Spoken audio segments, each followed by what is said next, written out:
All right. We are live. Mm-hmm. All right.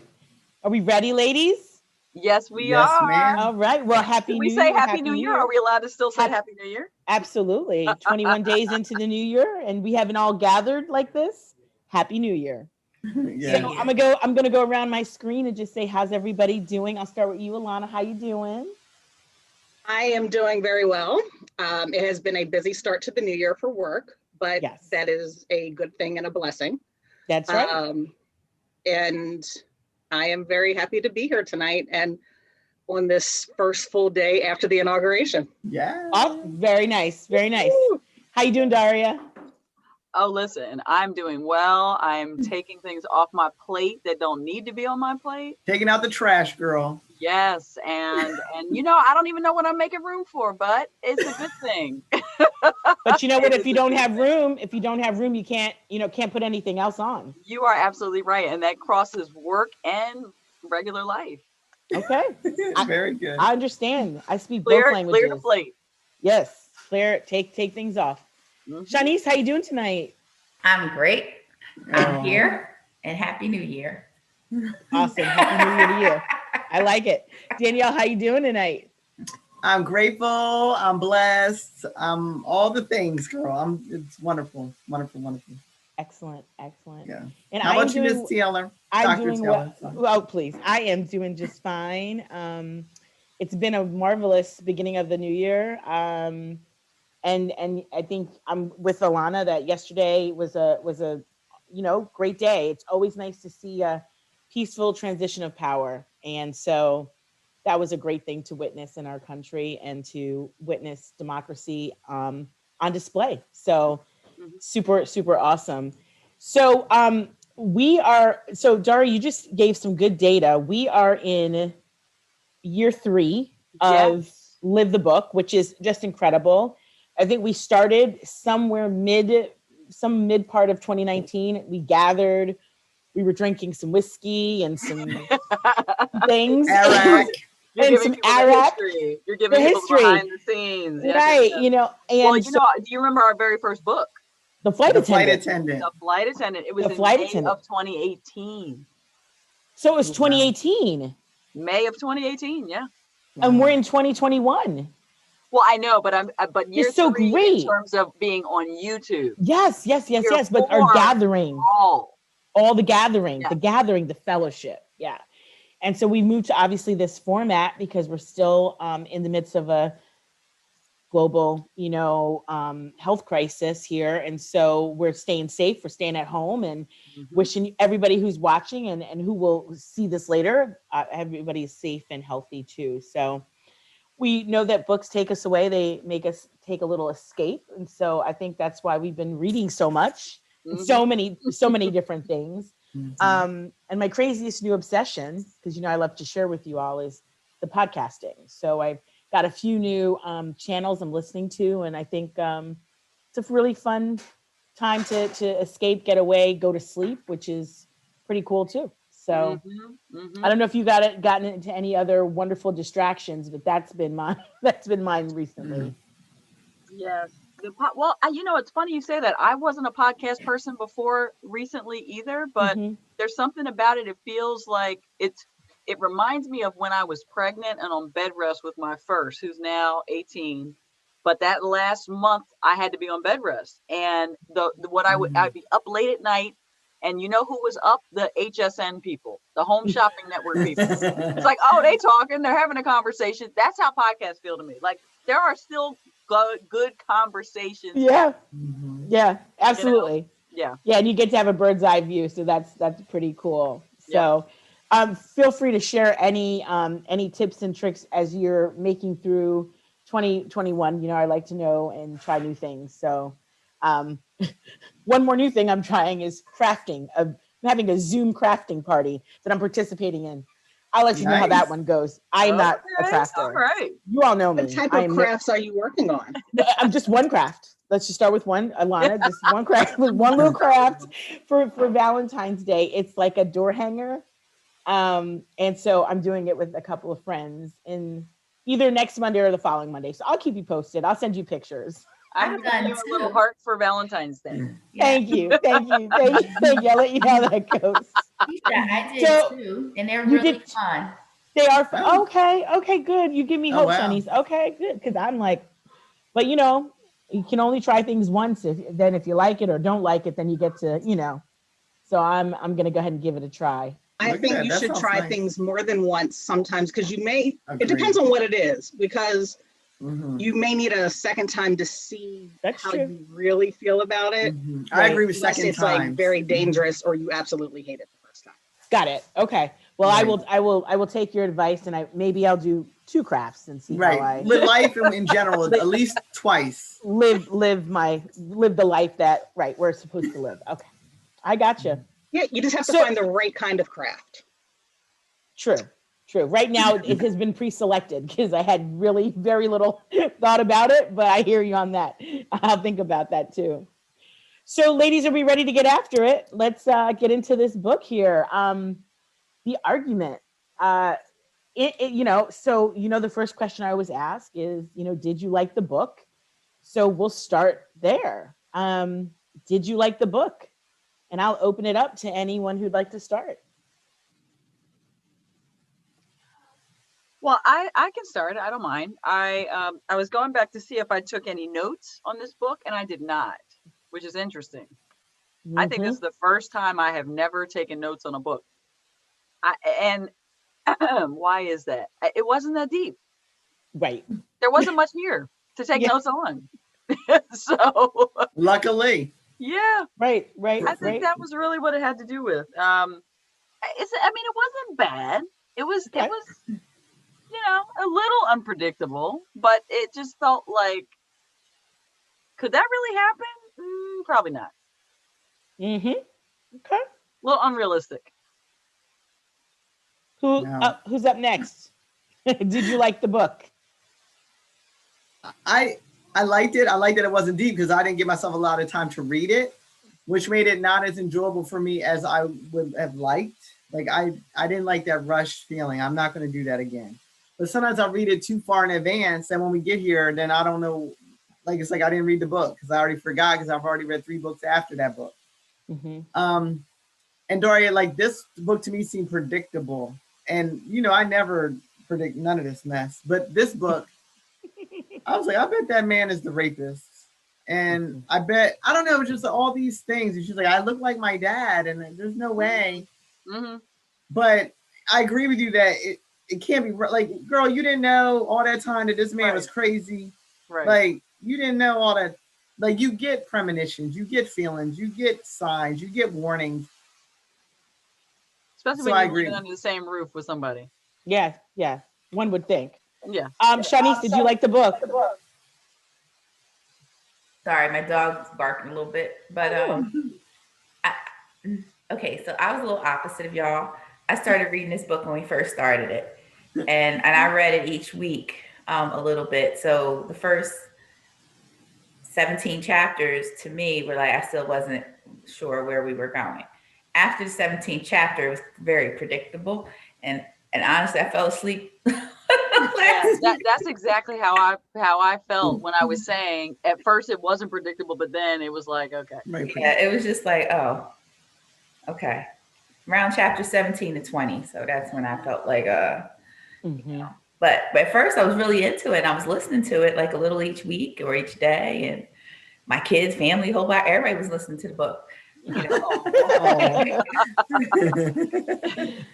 that. We love a family affair. One chapter, I was like, wait a second. Mm-hmm. Yeah, it's predictable.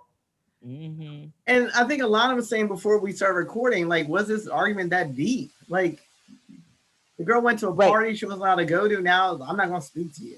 Like, Yeah. Right. So, Alana, did you like the book? I had some mixed feelings about it. I agree that it was not very deep, which made certain details not very memorable.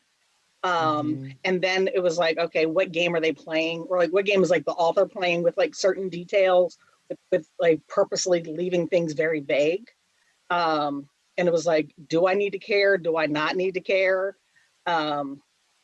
And once we hit like the little plot twist, I was like, okay, there's the action. And similar to, like, you've heard me talk about like comparing things to like a Lifetime movie. It was like that was like the last 15 minutes of the Lifetime movie. And but it was just it was almost it was too much at that point. It was everything was just too much with the way it all came out. Not that that whole story couldn't have possibly happened, but the way it played out just didn't seem believable. Right.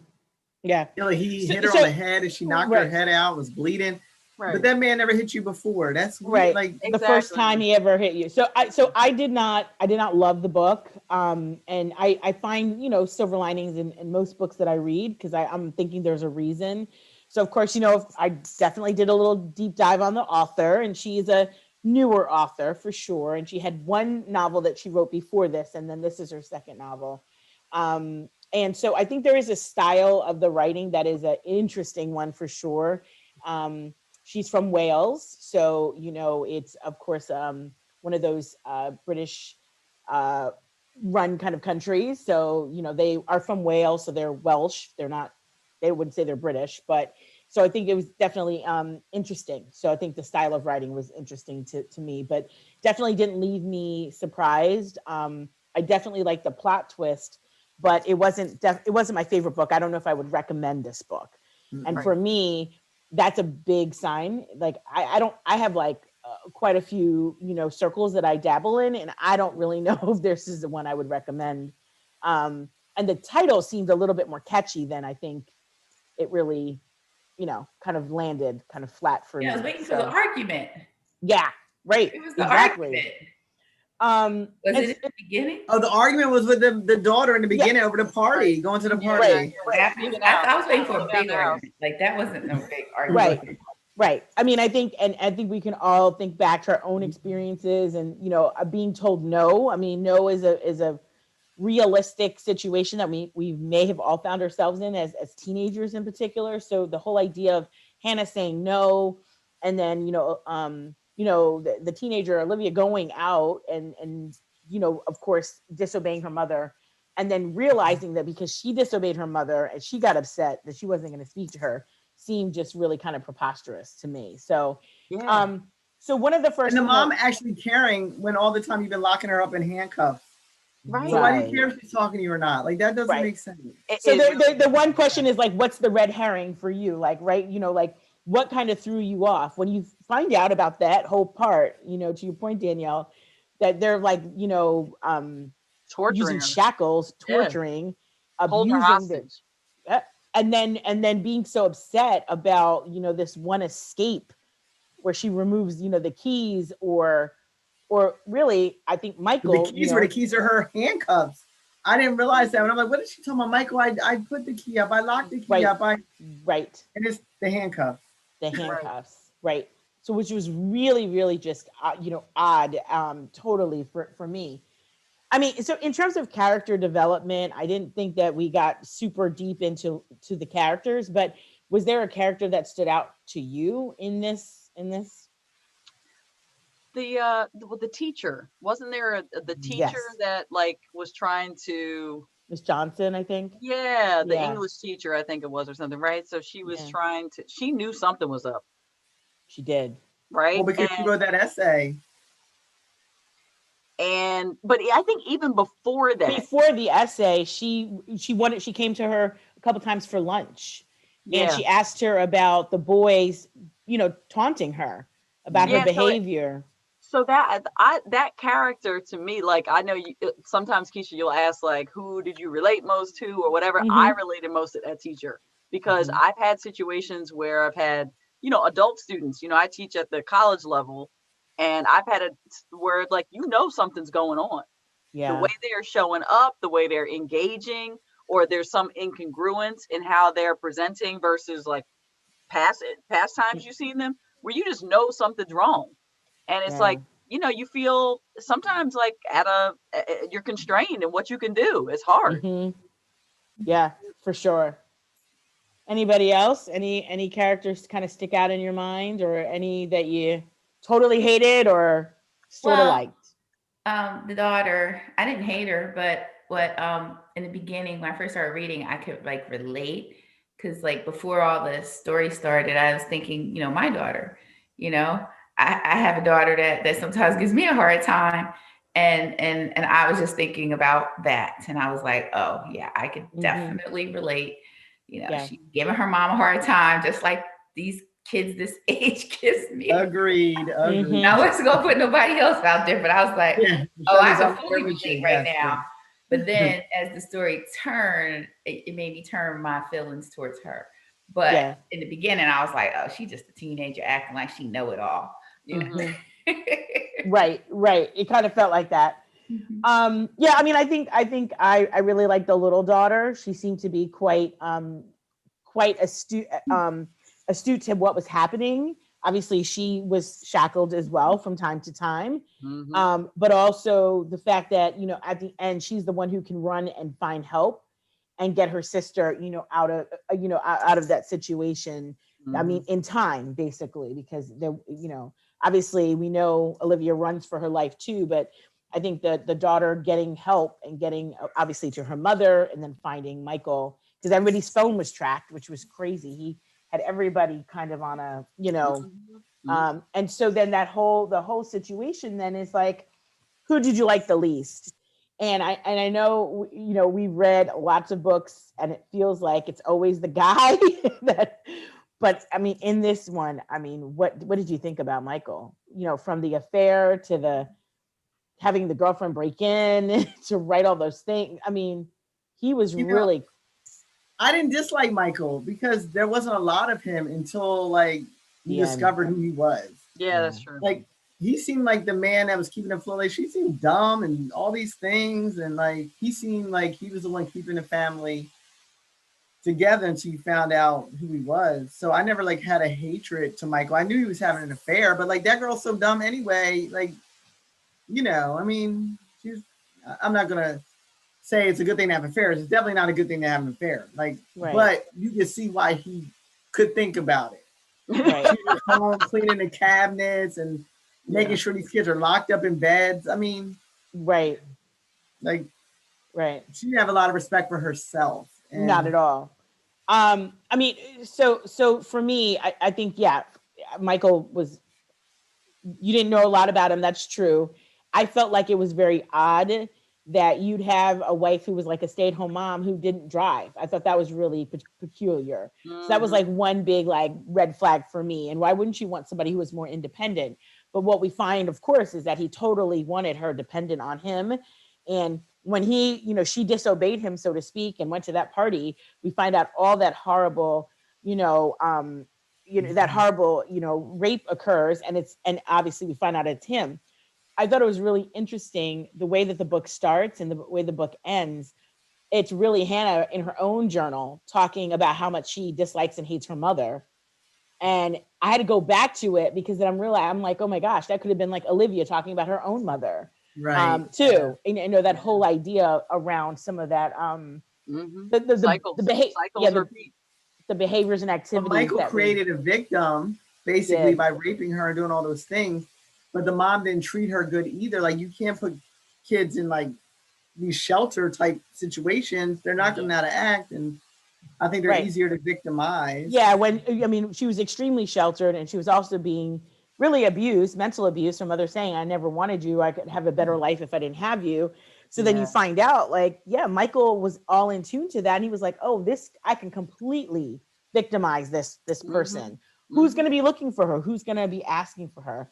And it was almost like when he talked about her mother, he was a little jealous of her. He was like, that woman and all that she put you through was almost like he was creating another dependent, Well, that's what people like that do. They isolate you.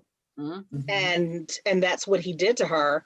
And because he made her feel like, the rape was her fault, that no one was going to believe her, that she could only depend on him for protection and for the better life, which is why when Olivia went to her, she found out that her grandmother didn't even know that they existed. Right. Which was a big aha moment too, right? I mean, I thought that was an interesting twist in it that, Hannah never even said to her mother, I have children. So I thought that was. Hey, ladies, Elisa is chiming in. Oh, yeah, good. Hey, Elisa. What's up, Would Elisa? you like Hi, to hear what Elisa. she's saying? Yes, please. Yes. So Elisa said she liked the book because it was an easy read, but she thinks, Keisha, that you have ruined all books going forward because Oh, it's my. always the husband. It is always the husband. It is always the 21 or husband. 22 when it was revealed that Hannah locked her up, and then the daughter was the best part, but after that it was slow, she said. Yeah. Agreed, Elisa. Sorry, and that, but she agreed with you, Shanice, and then she also said that she has suspected Michael immediately that he was having an affair when he blamed the daughter for the broken window with the word liar. Right. Oh. Yeah, I did. Ask Elisa if she's the one. Well, Elisa, if you're on, are you the one that chose this book? I don't. It could. I mean, maybe it was me. I don't even know how we. I don't even know how where we it came from either, but I know when I saw the ratings, I was like, okay. Yeah. And when I saw that it was how short it was, I was like, yeah. okay. You know what was like a big problem for me in this story? Uh-oh. At the end, well, I mean, there were several things, but Of course. you know, like they had already declared that like this they had built this house to be like this fortress. Yeah. But you know, They built the house to be what, Alana? A fortress. Like a fortress. Really? Oh, I missed Yeah, that they part. did. Yeah. And you know, so like you would have had to have worked hard to get into the garden and then into the house. So the fact that Michael had left with Olivia in the trunk and Hannah is knocked out in the bedroom, and they don't tell you that Rosie is back in the house, and that Rosie found anybody, but all of a sudden there's like police there. Right. So it's like, how did anybody find Hannah? Because they never tell you who Rosie ran to, right, or anything about what happened with Rosie when she got out of the house. True. And I was just Good like, point. okay, like that's a big piece that would have been nice to have been shared about like what Rosie actually did, who she found, something. Well, Right. I have a question because I did fall asleep, so maybe I missed it. But who wrote on the walls? The girlfriend. girlfriend. The one that the one that he killed. The one that he killed. Okay. Yep. He told her in the letter. In the letter, we get all that because when she shows up to the door, Hannah doesn't want to talk to her because she doesn't want to hear it from her mouth, I guess, what she suspected, because that's when you get a little bit of a sense that she thinks that, you know, maybe this woman is someone that Michael, you know, had an affair with. But when she reads the letter that's tied, you know, that she actually taped to her shoebox in her bedroom. So she only read did she ever say that she felt like Michael had an affair before, and that's why she didn't He talk said about when her? the woman came to the door, she had an uneasiness, and she was pushing her out the door, and she said, it felt like I know what she came here to say. Yeah. I wonder if so she that was part right. was very descriptive. Well, she read the letter once, and then she was about to burn the letter, and then she thought better not burn the letter, and then she put it in her bedroom in a shoebox because she didn't want Michael to find it, because she was really going to ignore it. And then really, I think that's what someone does, like probably in their 20s or something. Like, how old is she? Like 30? 33, I think, or something like that, because she was like 17 or 18. 34. Yeah. He was 42. Yep. He was 42? Yeah, he was much older than her. So when she met him, she was 17. So, you dominance and control, all those things. And so, by the way, Lisa said that she did not recommend the book. I mean, maybe it came up in my Audibles or Goodreads, or maybe me, because we read a lot of psychological thrillers, so I know a lot pop up for me. If it's current, it probably was me or you. And this is a new book. Oh well, there you go. It was you or I. So yeah. So this just came out in fall. Sorry, like y'all. Sorry. It just came out in 2019. No, which is good. Which is why you can't find book club questions per se for it, because one of the questions that I wanted to ask, you know, if you could change anything about this story, were there any redeeming qualities of the plot that you would want to change the story? Like everything. You know, it's hard to read kids getting abused. Like that's very, very, very difficult. Yeah. You know. And Agreed. I was like, damn, I didn't know we were reading a book about abuse. Like we read about rape. The kids were like locked up. Like, didn't we have a book? We had a book before that was about kids getting hurt, and I remember saying something similar. And remember, you were like, "What?" And well, the kid got shot or something. Yeah, and I it was was like, a Karen what? Slaughter book. Yeah. yeah. That, Yeah, I mean, so initially I did feel the same way here, and I was like, whatever. Yeah. Well, I mean, Yeah. go ahead. But this one, I feel like they let us learn Olivia. We got to meet her, know her, hear about her, and then we hear how she's chained up and like treated. Yeah. So it was like I knew it wasn't like a random school shooting, and not that that's not serious, but like I feel like I knew her, and now more invested in the character. Yeah, I think so. Plus, there was she more was development. doing crazy things at school, so there was warning signs. You know, the top you're showing the party, the things at the party were really like dramatic, and like I get it. You can go to a party, but you don't got to act crazy, and then you go from the party to taking exposing yourself. Exposing yourself on and then you went up to the roof or something. On the roof. And people were videotaping it like, oh, I wonder if she's gonna jump. Like that's a normal. That to me felt silly too. Like I'm like, really? Yeah. And it was like right at the end of a chapter, and I'm thinking, is she about to jump off? Yeah, I know. I was but like, no, this is crazy. all she went up there to do was flash. Come on. Yeah. I was like, okay. I was like, could have done that from the floor. She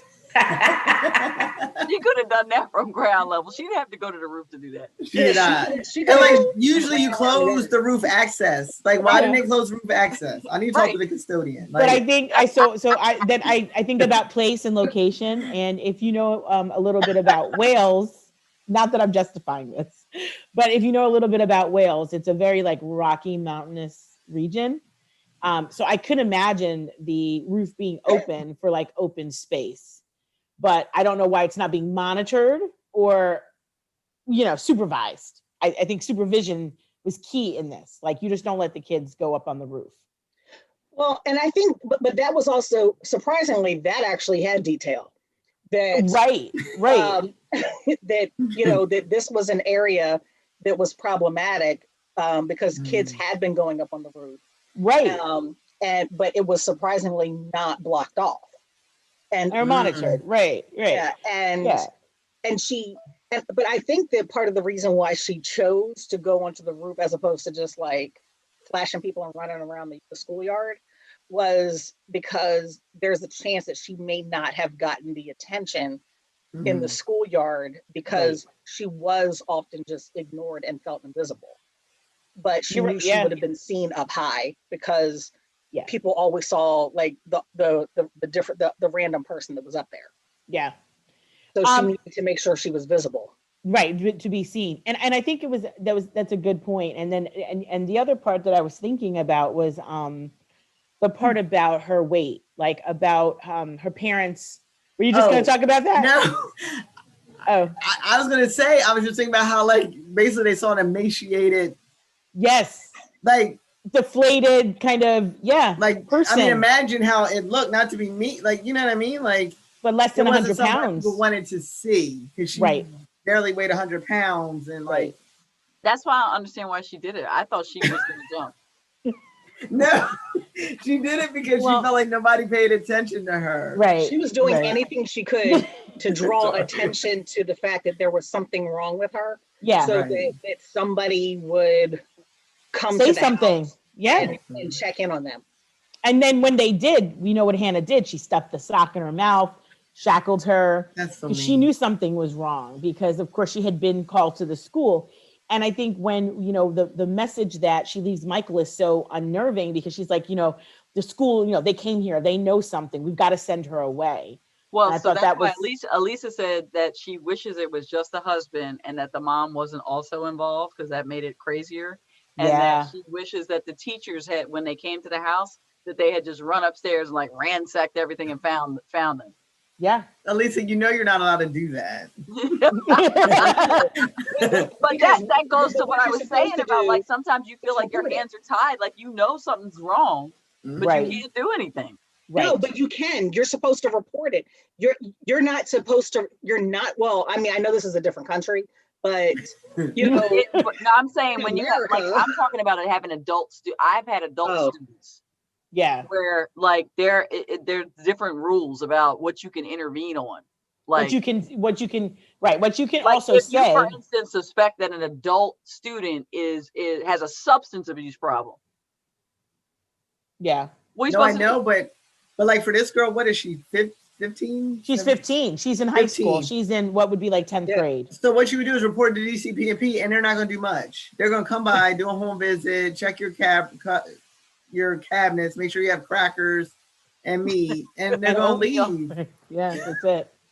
Right. And it's sad because, like, I mean, in the level of abuse these kids have to endure to really something happen or be taken out of the house, it's horrible. It's a yeah. The bar is really, really, really low. But Dory, I think for you to have like adult kids is more of a challenge because I know once they're over 16, no one cares. Yeah. Yeah. It's Like so once you're sad. 17, no one gives a crap. Yeah.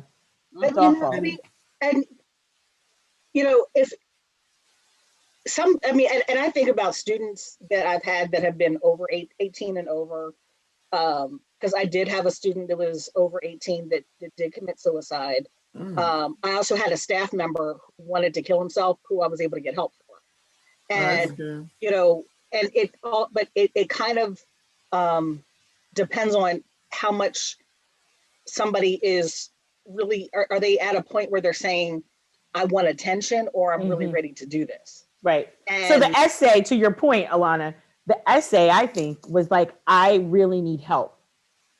yes. But don't you Versus, think if you need attention, you need help? Like if you want attention, you need help too. You know? I think that there is a cry for help, but I think the distinction and what you just said, Alana, is very poignant. I think she wasn't sure what it was going to take, but when she realized showing her, flashing was not going to do it. That wasn't getting after what she thought it would.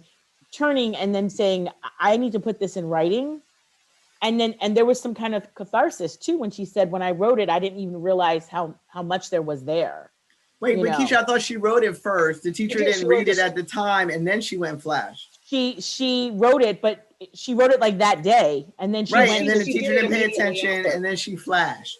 She did it immediately after that because she wanted the teacher to read it right away, and she didn't. She didn't do it.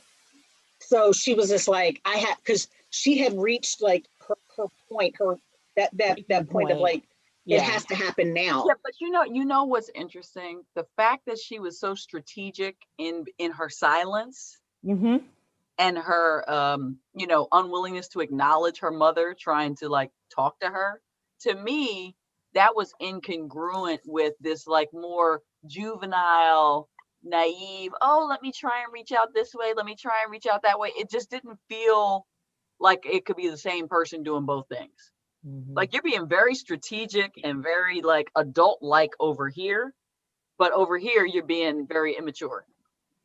But I feel like that's the mind of a 15-year-old. I mean, and then obviously add like, mental and physical abuse on top of it. I think you're right. I mean, it seems like it doesn't match, but I think she was trying to figure out what she could control at home to maintain whatever kind of sanity that was. And when your mother doesn't want you, that's a different level of abuse, I think. Like, well, Elise said that those teachers failed Olivia by not reporting it. Did. Yeah. They did. I mean, of course, we swept it up. It's a book, so it was swept up nicely. Miss Johnson sweeps in. Right. Her Which family we know members. that can't happen either. Well, she wasn't the foster parent. Her family were. Her family members were. Oh, yeah. Okay. Her family members were like, I guess, some close relatives, good. Which was good. But I mean, all of that was very ironic and very practical. And even though this was a short book, I felt like that was a good wind up too to that particular loose end of not making sure that these young girls are in foster care, not being attended to. What I didn't get was why they like Rosie better. Because Hannah actually thought that Rosie was conceived out of love. She thought that that Olivia was conceived from the rape. Got it. Okay. I mean, which she actually was, but she didn't realize that Olivia was actually like her husband's child. Oh, Correct. Right. Well, but And Rosie if- was also a lot not of people have a defiant. hard Rosie time wasn't with defiant it. either. Yeah, she wasn't Mhm. defiant. She wasn't defiant, but She what didn't ask Hannah, a lot of questions, is what they said. yeah, she didn't ask a lot of Because Rosie questions. was defiant. Remember, she was reading that book and it wasn't the right book. That's She true. wasn't- That's true. yeah, She it didn't get wasn't- caught. That is true. Shani. Right. It Well, wasn't she the was more wizard. slick. She was more slick with She her was. defiance. She was. was. Yes. But Hannah describes the relationship with them as just that. It was more, she felt it was more difficult to love Olivia because of what happened. She said, every time I looked at her, I remember that moment. I remember that assault. And so I thought it was very interesting too that the young woman who shows up in her letter, she says that, when I said no to him, that's when he raped me. And so I thought that violence, when he didn't get his way, when he couldn't manipulate her any longer, then that relationship completely changed. And she was trying to warn Hannah, because obviously she said, I knew about you. I know you didn't know about me. And I thought that was But isn't really that typical? Don't you think? I don't know about typical, but like for a 33-year-old or 20-year-old or high school, like a lot of women, they blame the other woman instead of looking at your husband or hearing the fact. Like, look, let somebody call me talking about I got something to tell you about your husband. I'll be listening. I'll be looking at the pictures, the videos, all the things. all the things. All the things. All the things. We're gonna do some data analysis, Right. and Cross then, referencing, right? Yes. Checking Yes. video logs, easy pass logs. You know what I mean? Credit Makes card me- transactions. all of that, right? All. And then I'm gonna try to remember, look at my calendar and see where I was. Right. Right. But she, Yeah. but you remember, like, she didn't question anything Nothing. that Michael did. She was like, He did not. Like when He he saved took me. on these trips, Saved he me. needs that time because he works so hard. He needs that downtime. He needs that time alone. He worked so hard to take care of me, the kids, the family. I could have never imagined a life like this. When people When you're use grateful. that kind of grateful. Yeah, that gratitude. At least had a question. Was the All son, right, Shanice, go ahead, checking the comments. All right, girl. was the son from the side chick Michael's son? Now I don't remember it. Yeah, he's a she little had the kid boy. before they were married, before they got together. Yeah. Wait. What was the question? What'd she say? Was the Side son woman. from the Was that side Michael's chick son? son? No, she had him before she started the relationship. But if we know Michael's pattern, That was his whole flow. That was his whole thing. Swoop in and save the day. Right, because you feel like you need, I'm gonna accept this other kid as my kid. I'm gonna help you. Captain saving the chicks. Saver. Yeah. So that's how that goes. There's a type. And then you tell him no, and then he rapes you. Correct. You tell him no. I didn't feel comfortable breaking in your home and painting, and I didn't feel comfortable calling your wife and acting like this other person, that there was something wrong, trying to make Hannah feel and seem crazy, although she was, but adding fuel to a really, really awful fire, And so I thought I didn't think that part was realistic. You went from spray painting these people's houses, making this phone call, and then all of a sudden you're ready to tell on Michael. Like, I think what she realized that he was not going to leave, and I don't know. We don't get what transpires in a conversation between them or an action. But like, when did she realize that? The moment you hung up from acting like something's happening at the child's school? In the letter, she said in the letter that she confronted him about about not leaving her, right. and but remember when she was on the street and seeing the kids come home, right? Because she was on because she was on the street and she asked Olivia for the time. So it was Olivia. Olivia looked at that woman and the little boy. She didn't think anything of it at the time. Rosie remembered that the woman came to the door. Yeah, but what did that do with the woman's realization? Like, he ain't going nowhere.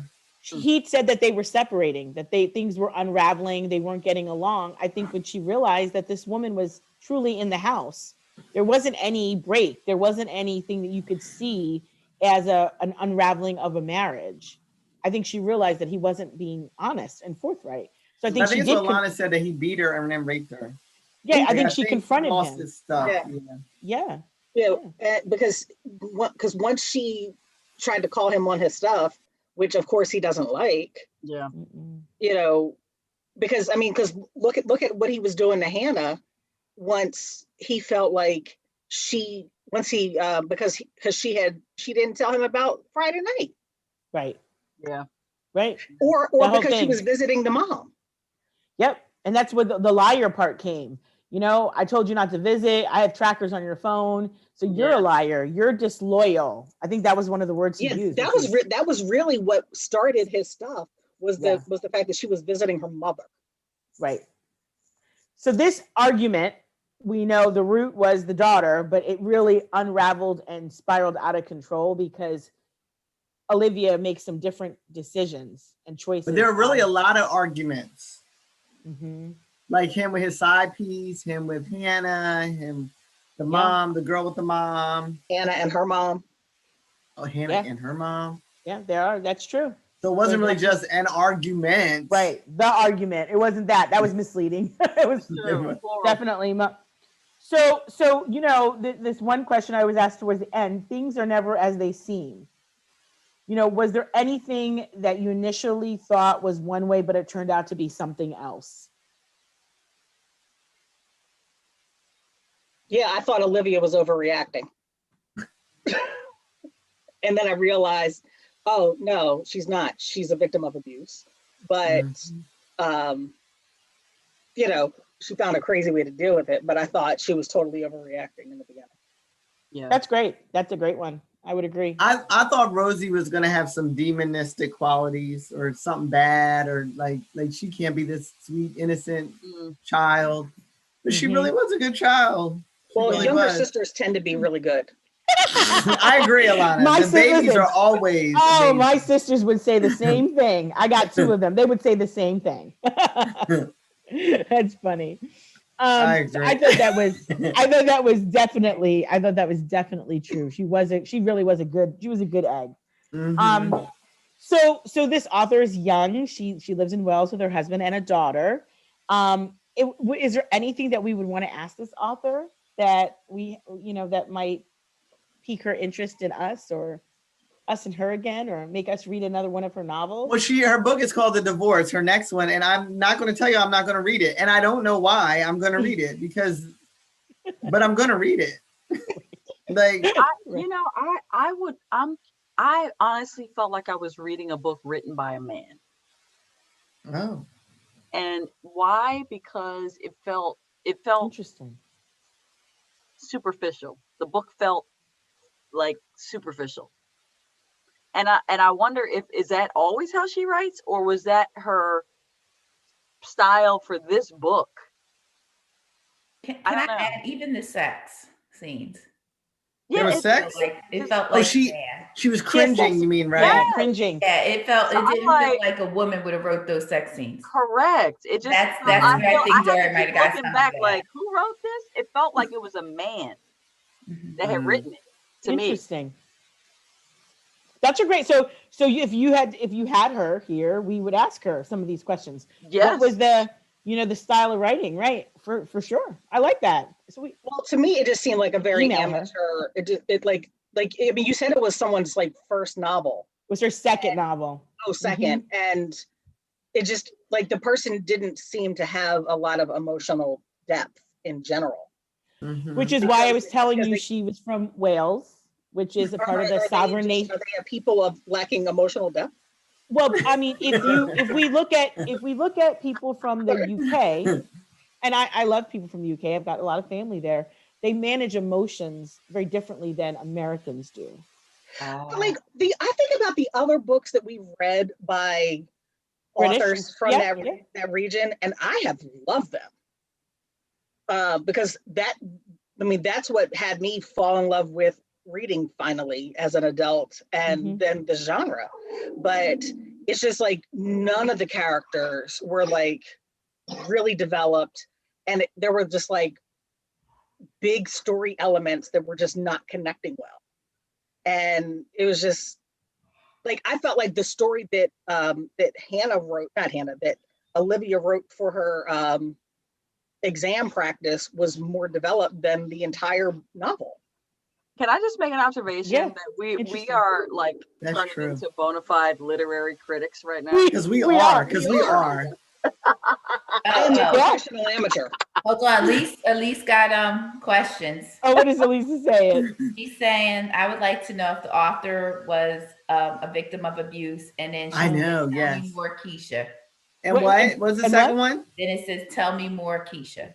Oh, it did. So yeah, I know, Elisa. Great, great. No, it her bio does not reference any points of abuse. Well, I I wouldn't think. think you put that in your bio, Keisha. Right. Well, Right. That was I mean, raped 3 times by a Exactly. gang rape. I mean, no. But I mean to say oh, I hope that. YouTube doesn't censor me. I don't know. No. Yeah, I think no, it's still, we're still live. But I think having a daughter, I mean, she has a daughter, which obviously we hear about. I mean, I think that she's probably talking about things that many women experience some form of abuse. So Mhm. if you think about the book in its entirety, there are different kinds of abuse. And I think the point is around that, just the whole idea of trauma, what happens when we don't resolve trauma and those issues, and then how it manifests itself into the next layer of our lives. And so I think that that's a big part of it. That's what I got. That's what I would. So that's my question to the that's a author. great takeaway. That's a great takeaway. And I think it's relevant now with respect to the transition that we've just gone through. Like, how do you